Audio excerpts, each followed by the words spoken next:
All right, now I'm going to talk all about the diagnosis section, which is the part of the clinical note that comes after the initial consultation.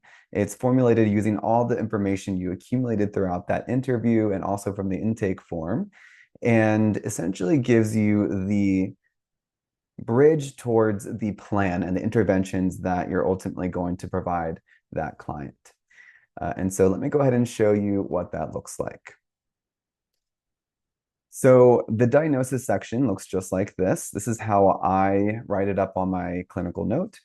It has four different sections. The first section I incorporated myself. It's the need to know section. And I find this to be really helpful because this is where I put all the information that I need to know about each client, like any allergies they might have specifically to foods or preferences that they have, like religious reasons to avoid certain foods, if they have, adversities to certain things like measuring their weight, or maybe even that they have certain things that seem to be really triggering for them, like talking about, a past relationship or even someone or something that seems to give them anxiety. Like I've had some clients that really just don't like to talk about, you know, their exercise. It just triggers them because they've tried it so many times.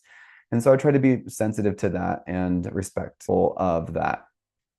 And then the next section is the section on primary complaints. And so this is just kind of highlighting the clinical issues that I am going to be addressing for them. Might be some of the things that they initially brought forth as their health goal. And then there might be some additional issues that I've identified throughout our initial consultation.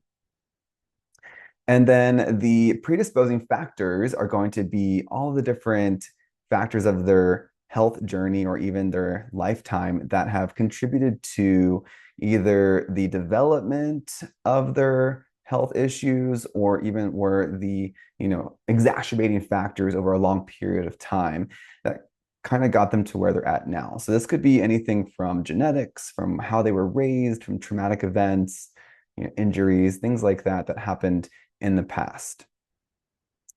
Then the next section is probably the most important, and this is the section called primary drivers. And so this can be divided into two sections, such as toxins and deficiencies.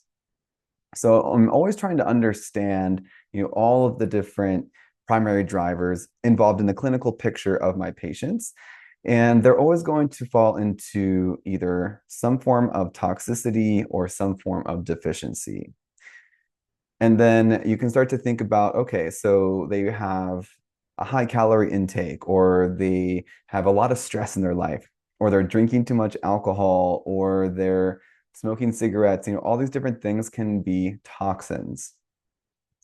Now, I don't have a great example of it on this note, but you can also go a little bit further, and this is more important if you are going to be working at a clinic or if you're going to be billing insurance, where you might want to write it out in a PES statement. And this is going to be basically where you describe the problem, which would be, let's say, excess calorie intake. And then you describe the etiology, which is kind of like the cause of it, which might be just from excess food exposure, poor motivation for moderation, or lack of knowledge. You can kind of determine what makes the most sense there. And then the last one is the evidence. So as evidenced by their dietary record, their chronometer saying that they're consuming 3,000 calories, whereas their energy expenditure is only 2,000, and so you can kind of give the rationale as to why you think that is a problem. You can also do this for deficiencies. So, of course, you can look at their dietary intake and see deficiencies in a number of servings of different kinds of food groups. You can look at their chronometer and look for specific deficiencies in vitamins and minerals. You can really start to get, deep into the nutritional deficiencies that might be at play.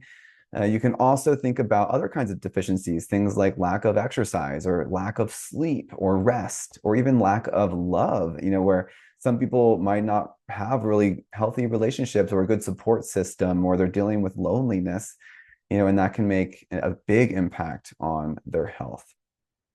And so I like to write these out as clearly as possible so that when I go over that with my patient, I can give them a sense of where I'm coming from. This is sort of the summary of their initial consultation and ultimately the foundation of what we're going to work on.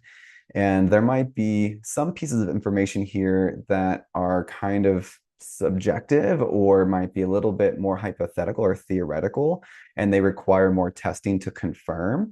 And so I would like to bring that up with them as well. And so sometimes I'll incorporate a little section in here as to like, based off of these symptoms or based off of these findings, we might want to go a little bit deeper into evaluating their gut health or evaluating for food sensitivities or looking at different kinds of blood markers to rule out a particular nutritional issue.